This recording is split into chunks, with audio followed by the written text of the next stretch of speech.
ଆକାଶବାଣୀ।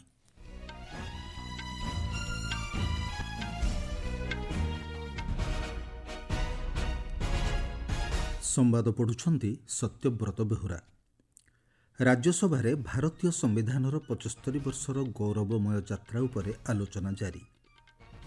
ଲୋକସଭାରେ ଆଗତ ହେଲା ଗୋଟିଏ ଦେଶ ଗୋଟିଏ ନିର୍ବାଚନ ସମ୍ପର୍କିତ ଦୁଇଟି ବିଧେୟକ।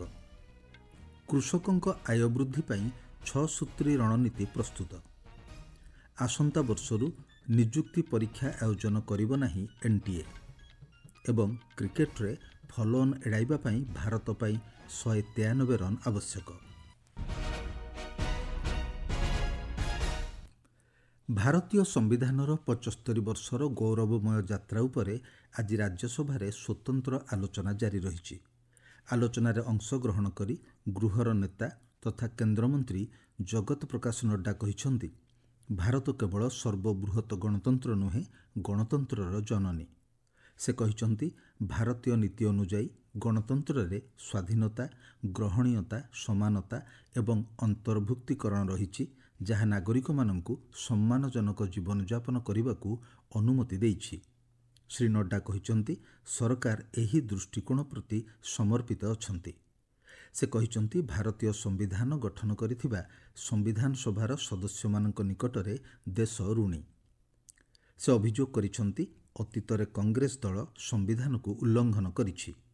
କଂଗ୍ରେସ ନ୍ୟାୟପାଳିକାର ସ୍ୱାଧୀନତା ଉପରେ ଆକ୍ରମଣ କରିଛି ଏବଂ ତତ୍କାଳୀନ ସରକାରଙ୍କ ଘୃଣ୍ୟ ଷଡ଼ଯନ୍ତ୍ର ବିରୋଧରେ ମନ୍ତବ୍ୟ ଦେଇଥିବା ଅନେକ ବିଚାରପତିଙ୍କ ପ୍ରତି ଅବିଚାର କରିଛି।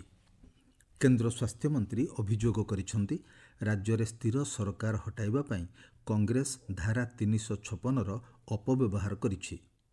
ସେ କହିଛନ୍ତି, 1952ରୁ 1967 ମସିହା ପର୍ଯ୍ୟନ୍ତ ଦେଶରେ ଗୋଟିଏ ଦେଶ ଗୋଟିଏ ନିର୍ବାଚନ ଚାଲିଥିଲା, କିନ୍ତୁ ଏହି ବ୍ୟବସ୍ଥାରେ କଂଗ୍ରେସ ପରିବର୍ତ୍ତନ ଆଣିଥିଲା। ଆଲୋଚନାରେ ଜେଡିଏସ୍ ନେତା ଏଚ୍.ଡି. ଦେବେଗୌଡ଼ା, ଟିଏମ୍ସିର ସୁସ୍ମିତା ଦେବ ଏବଂ ରାମନାଥ ଠାକୁର ପ୍ରମୁଖ ଅଂଶଗ୍ରହଣ କରିଥିଲେ। ଲୋକସଭାରେ ଗୋଟିଏ ଦେଶ ଗୋଟିଏ ନିର୍ବାଚନ ସମ୍ପର୍କିତ ଦୁଇଟି ବିଧେୟକ ଆଗତ ହୋଇଛି। ସଂସଦୀୟ ବ୍ୟାପାର ମନ୍ତ୍ରୀ କିରଣ ରିଜିଜୁ ଗୋଟିଏ ଦେଶ ଗୋଟିଏ ନିର୍ବାଚନକୁ ଦେଶ ପାଇଁ ଏକ ଗୁରୁତ୍ୱପୂର୍ଣ୍ଣ ପ୍ରସଙ୍ଗ ବୋଲି କହିଛନ୍ତି। ଆଜି ନୂଆଦିଲ୍ଲୀରେ ଗଣମାଧ୍ୟମକୁ ସୂଚନା ଦେଇ ଶ୍ରୀ ରିଜିଜୁ କହିଛନ୍ତି, ଏହା କୌଣସି ଦଳ କିମ୍ବା ବ୍ୟକ୍ତିଙ୍କ ପାଇଁ ନୁହେଁ, ଏହା ଦେଶର ହିତ ପାଇଁ ଉଦ୍ଦିଷ୍ଟ।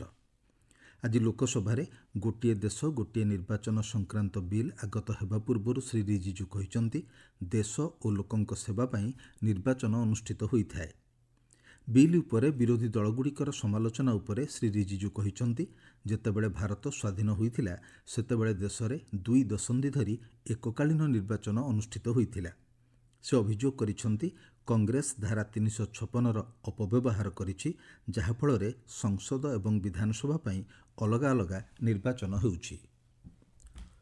କୃଷକଙ୍କ ଆୟ ବୃଦ୍ଧି ପାଇଁ ସରକାର 6 ସୂତ୍ରୀ ରଣନୀତି ପ୍ରସ୍ତୁତ କରିଛନ୍ତି। ଆଜି ଲୋକସଭାରେ କୃଷି ଓ କୃଷକ କଲ୍ୟାଣ ମନ୍ତ୍ରୀ ଶିବରାଜ ସିଂ ଚୌହାନ କହିଛନ୍ତି, 2002-03ରେ କୃଷକଙ୍କ ଆୟ ମାସିକ 2,115 ଟଙ୍କା ଥିବାବେଳେ 2018-19ରେ ଏହା 10,218 ଟଙ୍କାକୁ ବୃଦ୍ଧି ପାଇଛି। 6 ସୂତ୍ରୀ ରଣନୀତିରେ ଉତ୍ପାଦନ ବୃଦ୍ଧି, ଉତ୍ପାଦନ ଖର୍ଚ୍ଚ ହ୍ରାସ, ଉତ୍ପାଦିତ ଦ୍ରବ୍ୟର ଉପଯୁକ୍ତ ସର୍ବନିମ୍ନ ମୂଲ୍ୟ ସୁନିଶ୍ଚିତ କରିବା, ପ୍ରାକୃତିକ ବିପର୍ଯ୍ୟୟ ଜନିତ କ୍ଷୟକ୍ଷତିର ଭରଣା, କୃଷିର ବିବିଧତା ଏବଂ ପ୍ରାକୃତିକ ଓ ଜୈବିକ ଚାଷକୁ ପ୍ରୋତ୍ସାହନ ଦେବା ଆଦି ରହିଛି। ସେ କହିଛନ୍ତି, ଚାଷୀମାନଙ୍କୁ କମ୍ ସୁଧ ହାରରେ ଋଣ ଓ ସାର ଏବଂ ଯାନ୍ତ୍ରିକ ଚାଷ ପାଇଁ ସବସିଡି ମଧ୍ୟ ଦିଆଯାଉଛି। ଗତବର୍ଷ ଚାଷୀଙ୍କୁ 2,14,000 କୋଟି ଟଙ୍କାର ସବସିଡି ଦିଆଯାଇଥିଲା। କେନ୍ଦ୍ର ସରକାର ସର୍ବନିମ୍ନ ସହାୟକ ମୂଲ୍ୟରେ ରେକର୍ଡ କ୍ରୟ କରିଛନ୍ତି ବୋଲି ମନ୍ତ୍ରୀ ଗୃହରେ ସୂଚନା ଦେଇଛନ୍ତି। ରାଷ୍ଟ୍ରପତି ଦ୍ରୌପଦୀ ମୁର୍ମୁ ଆଜିଠାରୁ 5 ଦିନିଆ ଆନ୍ଧ୍ରପ୍ରଦେଶ ଓ ତେଲେଙ୍ଗାନା ଗସ୍ତରେ ଯିବେ। ଆନ୍ଧ୍ରପ୍ରଦେଶ ଗସ୍ତ ସମୟରେ ରାଷ୍ଟ୍ରପତି ମଙ୍ଗଳାଗିରି ଏମ୍ସର ସମାବର୍ତ୍ତନ ଉତ୍ସବରେ ଯୋଗଦେବା ସହ ସିକନ୍ଦରାବାଦରେ ରାଷ୍ଟ୍ରପତି ନିଳୟମରେ ବିଭିନ୍ନ କାର୍ଯ୍ୟକ୍ରମର ଶୁଭାରମ୍ଭ କରିବେ। ଏହା ସହିତ ରାଷ୍ଟ୍ରପତି ସିକନ୍ଦରାବାଦ ସ୍ଥିତ ପ୍ରତିରକ୍ଷା ପରିଚାଳନା ମହାବିଦ୍ୟାଳୟକୁ ରାଷ୍ଟ୍ରପତି ଧ୍ୱଜା ପ୍ରଦାନ କରିବେ। ଏହି ଅବସରରେ ଶ୍ରୀମତୀ ମୁର୍ମୁ ରାଷ୍ଟ୍ରପତି ନିଳୟମରେ ମାନ୍ୟଗଣ୍ୟ ବ୍ୟକ୍ତି ଓ ଶିକ୍ଷାବିତ୍ମାନଙ୍କ ପାଇଁ ଆୟୋଜିତ ସ୍ୱାଗତ ସମାରୋହରେ ସାମିଲ ହେବେ। ଆପଣମାନେ ସମ୍ବାଦ ଶୁଣୁଛନ୍ତି ଆକାଶବାଣୀରୁ।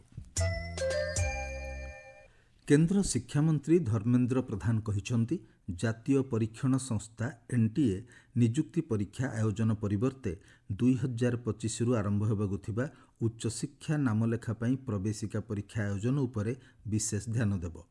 ଆଜି ନୂଆଦିଲ୍ଲୀରେ ଗଣମାଧ୍ୟମକୁ ସୂଚନା ଦେଇ କେନ୍ଦ୍ର ଶିକ୍ଷାମନ୍ତ୍ରୀ କହିଛନ୍ତି ସରକାର 10ଟି ନୂଆ ପଦବୀ ସୃଷ୍ଟି କରି ଏନ୍ଟିଏର ପୁନର୍ଗଠନ କରିବାକୁ ଯୋଜନା କରୁଛନ୍ତି। ଶ୍ରୀ ପ୍ରଧାନ କହିଛନ୍ତି ନିଟ୍ ୟୁଜି ଅନଲାଇନ୍ କିମ୍ବା ପେନ୍ ଆଣ୍ଡ ପେପର ଫର୍ମାଟ୍ରେ ହେବ କି ନାହିଁ ସେ ନେଇ ସ୍ୱାସ୍ଥ୍ୟ ମନ୍ତ୍ରଣାଳୟ ସହ ଆଲୋଚନା ଚାଲିଛି। ନିକଟ ଭବିଷ୍ୟତରେ କମ୍ପ୍ୟୁଟର ଆଡାପ୍ଟିଭ୍ ଟେକ୍ନୋଲୋଜି ଦ୍ୱାରା ପରିଚାଳିତ ପ୍ରବେଶିକା ପରୀକ୍ଷା ପଦ୍ଧତି ଆପଣେଇବାକୁ ସରକାର ଲକ୍ଷ୍ୟ ରଖିଛନ୍ତି ବୋଲି ସେ କହିଛନ୍ତି। ଶ୍ରୀ ପ୍ରଧାନ କହିଛନ୍ତି ଗତ 8 ବର୍ଷ ମଧ୍ୟରେ ପ୍ରତ୍ୟେକ ପିଲା ପିଛା ଖର୍ଚ୍ଚରେ 130% ବୃଦ୍ଧି ଘଟିଛି। 2013-14ରେ 10,780 ଟଙ୍କା ଥିବା ରାଶି ଏବେ 2021-22 ସୁଦ୍ଧା 25,043 ଟଙ୍କାକୁ ବୃଦ୍ଧି ପାଇଛି। ପ୍ରଧାନମନ୍ତ୍ରୀ ପୋଷଣ ଯୋଜନାରେ ସରକାର 1 ଲକ୍ଷ କୋଟିରୁ ଅଧିକ ଟଙ୍କା ବିନିଯୋଗ କରିଛନ୍ତି ବୋଲି ଶ୍ରୀ ପ୍ରଧାନ ସୂଚନା ଦେଇଛନ୍ତି। ୱାନ୍ ନେସନ୍ ୱାନ୍ ସବସ୍କ୍ରିପସନ୍ ସମ୍ପର୍କରେ ଶ୍ରୀ ପ୍ରଧାନ କହିଛନ୍ତି ପ୍ରାୟ 13,000 ଇ-ଜର୍ନାଲ ଏବେ ଛାତ୍ରଛାତ୍ରୀଙ୍କ ପାଇଁ ଉପଲବ୍ଧ ହେଉଛି। ଆଗାମୀ 3 ବର୍ଷ ମଧ୍ୟରେ ସରକାର ଏଥିରେ 6,000 କୋଟି ଟଙ୍କା ବିନିଯୋଗ କରିବେ।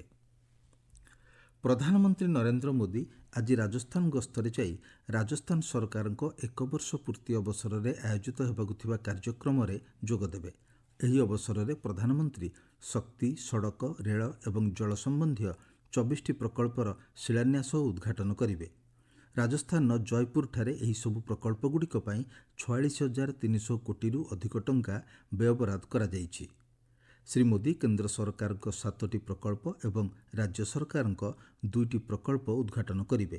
ସେହିପରି 35,300 କୋଟି ଟଙ୍କାରୁ ଅଧିକ ବ୍ୟୟବରାଦ ହୋଇଥିବା 9ଟି କେନ୍ଦ୍ରୀୟ ପ୍ରକଳ୍ପ ଓ 6ଟି ରାଜ୍ୟ ପ୍ରକଳ୍ପର ମଧ୍ୟ ସେ ଶିଳାନ୍ୟାସ କରିବେ। ବରିଷ୍ଠ କଂଗ୍ରେସ ନେତ୍ରୀ ସୋନିଆ ଗାନ୍ଧୀଙ୍କୁ ଦେଶର ପ୍ରଥମ ପ୍ରଧାନମନ୍ତ୍ରୀ ଜବାହରଲାଲ ନେହେରୁଙ୍କ ଚିଠିକୁ ପ୍ରଧାନମନ୍ତ୍ରୀଙ୍କ ସଂଗ୍ରହାଳୟ ଓ ପାଠାଗାରକୁ ଫେରାଇବାକୁ ବିଜେପି କହିଛି। ଏହି ଐତିହାସିକ ଦସ୍ତାବିଜଗୁଡ଼ିକ ଦେଶର ସମ୍ପତ୍ତି ବୋଲି ଦଳ କହିଛି। ଦଳୀୟ ମୁଖପାତ୍ର ସମ୍ବିତ ପାତ୍ର ନୂଆଦିଲ୍ଲୀରେ ଗଣମାଧ୍ୟମକୁ ସୂଚନା ଦେଇ କହିଛନ୍ତି ସଂଗ୍ରହାଳୟର ତତ୍କାଳୀନ ନିର୍ଦ୍ଦେଶକଙ୍କ ଅନୁମୋଦନ ପରେ ପ୍ରଥମ ପ୍ରଧାନମନ୍ତ୍ରୀ ଜବାହରଲାଲ ନେହେରୁଙ୍କ 51 କାର୍ଟୁନ୍ ଚିଠି ସୋନିଆ ଗାନ୍ଧୀଙ୍କୁ ଦିଆଯାଇଥିଲା। ଏହି ଚିଠିଗୁଡ଼ିକ ମଧ୍ୟରେ ଶେଷ ବ୍ରିଟିଶ ଭାଇସରୟଙ୍କ ପତ୍ନୀ ଏଡୱିନା ମାଉଣ୍ଟବେଟେନ୍ ଏବଂ ବିଶିଷ୍ଟ ନେତା ଜୟପ୍ରକାଶ ନାରାୟଣ ଓ ଜଗଜୀବନ ରାମଙ୍କ ଚିଠି ରହିଥିବା ଜଣାପଡ଼ିଛି। ଶ୍ରୀ ପାତ୍ର କହିଛନ୍ତି ନିକଟରେ ସୋସାଇଟିର ସଦସ୍ୟ ରିଜୱାନ କାଦ୍ରି ଲୋକସଭାରେ ବିରୋଧୀ ଦଳ ନେତା ରାହୁଲ ଗାନ୍ଧୀଙ୍କୁ ପତ୍ର ଜରିଆରେ ସମ୍ପୃକ୍ତ ଚିଠିଗୁଡ଼ିକୁ ସଂଗ୍ରହାଳୟକୁ ଫେରାଇ ଦେବାକୁ କହିଥିଲେ, ତେବେ ଏପର୍ଯ୍ୟନ୍ତ ରାହୁଲ ଗାନ୍ଧୀଙ୍କଠାରୁ କୌଣସି ଉତ୍ତର ମିଳିନାହିଁ। ନବମ ଶିଖ ଗୁରୁ ଶ୍ରୀ ଗୁରୁ ତେଗ୍ ବାହାଦୁର ଜୀଙ୍କ ଆଗାମୀ 350ତମ ଶହୀଦ ଦିବସ ଅବସରରେ ପଞ୍ଜାବ ସରକାର ଏକାଧିକ କାର୍ଯ୍ୟକ୍ରମ ଆୟୋଜନ କରିବାକୁ ନିଷ୍ପତ୍ତି ନେଇଛନ୍ତି। ଏକ ସମୀକ୍ଷା ବୈଠକରେ ଅଧ୍ୟକ୍ଷତା କରି ମୁଖ୍ୟମନ୍ତ୍ରୀ ଭଗବନ୍ତ ସିଂ ମାନ କହିଛନ୍ତି ରାଜ୍ୟ ସରକାର ଏହି ଦିବସକୁ ବ୍ୟାପକ ସ୍ତରରେ ପାଳନ କରିବେ ଏବଂ ଗୁରୁ ସାହେବଙ୍କ ପଦାଙ୍କ ଥିବା ସ୍ଥାନର ବିକାଶ ପାଇଁ ସ୍ୱତନ୍ତ୍ର ପଦକ୍ଷେପ ଗ୍ରହଣ କରିବେ। ପ୍ରସିଦ୍ଧ ପରିବେଶବିତ୍ ତଥା ପଦ୍ମ ପୁରସ୍କାର ପ୍ରାପ୍ତ ତୁଳସୀ ଗୌଡ଼ାଙ୍କ ବିୟୋଗରେ ପ୍ରଧାନମନ୍ତ୍ରୀ ନରେନ୍ଦ୍ର ମୋଦି ଗଭୀର ଶୋକ ପ୍ରକାଶ କରିଛନ୍ତି। ପ୍ରକୃତିର ପୋଷଣ, ହଜାର ହଜାର ଚାରା ରୋପଣ ଓ ପରିବେଶ ସଂରକ୍ଷଣ ପାଇଁ ସେ ନିଜ ଜୀବନକୁ ଉତ୍ସର୍ଗ କରିଛନ୍ତି ବୋଲି ଶ୍ରୀ ମୋଦି ସାମାଜିକ ଗଣମାଧ୍ୟମ ପୋଷ୍ଟରେ କହିଛନ୍ତି। ବର୍ଡର ଗାଭାସ୍କର ଟ୍ରଫି ଅନ୍ତର୍ଗତ ତୃତୀୟ କ୍ରିକେଟ ଟେଷ୍ଟର ଆଜି ଚତୁର୍ଥ ଦିନରେ ଭାରତ ଅଷ୍ଟ୍ରେଲିଆ ବିପକ୍ଷରେ ପ୍ରଥମ ଇନିଂସରେ 9 ୱିକେଟ୍ ବିନିମୟରେ 252 ରନ୍ କରିଛି। ଫଲୋ ଅନ୍ ଏଡ଼ାଇବା ପାଇଁ ଦଳକୁ ଏବେ 193 ରନ୍ ଆବଶ୍ୟକ ରହିଛି। ଆଜି ସକାଳେ ଚତୁର୍ଥ ଦିନରେ ଭାରତ 4 ୱିକେଟ୍ ହରାଇ 51 ରନ୍ କରି ଇନିଂସ ଆରମ୍ଭ କରିଥିଲା। କେଏଲ୍ ରାହୁଲଙ୍କୁ 84 ରନ୍ରେ ଆଉଟ୍ କରି ନାଥନ ଲିଓନ୍ ମ୍ୟାଚ୍ର ପ୍ରଥମ ୱିକେଟ୍ ନେଇଥିଲେ। ମୁଖ୍ୟ ସମ୍ବାଦ ପୁଣିଥରେ। ରାଜ୍ୟସଭାରେ ଭାରତୀୟ ସମ୍ବିଧାନର 75 ବର୍ଷର ଗୌରବମୟ ଯାତ୍ରା ଉପରେ ଆଲୋଚନା ଜାରି। ଲୋକସଭାରେ ଆଗତ ହେଲା ଗୋଟିଏ ଦେଶ ଗୋଟିଏ ନିର୍ବାଚନ ସମ୍ପର୍କିତ 2ଟି ବିଧେୟକ। କୃଷକଙ୍କ ଆୟ ବୃଦ୍ଧି ପାଇଁ 6 ସୂତ୍ରୀ ରଣନୀତି ପ୍ରସ୍ତୁତ। ଆସନ୍ତା ବର୍ଷରୁ ନିଯୁକ୍ତି ପରୀକ୍ଷା ଆୟୋଜନ କରିବ ନାହିଁ ଏନ୍ଟିଏ ଏବଂ କ୍ରିକେଟରେ ଫଲୋ ଅନ୍ ଏଡ଼ାଇବା ପାଇଁ ଭାରତ ପାଇଁ 193 ରନ୍ ଆବଶ୍ୟକ। ସମ୍ବାଦ ଶେଷ ହେଲା।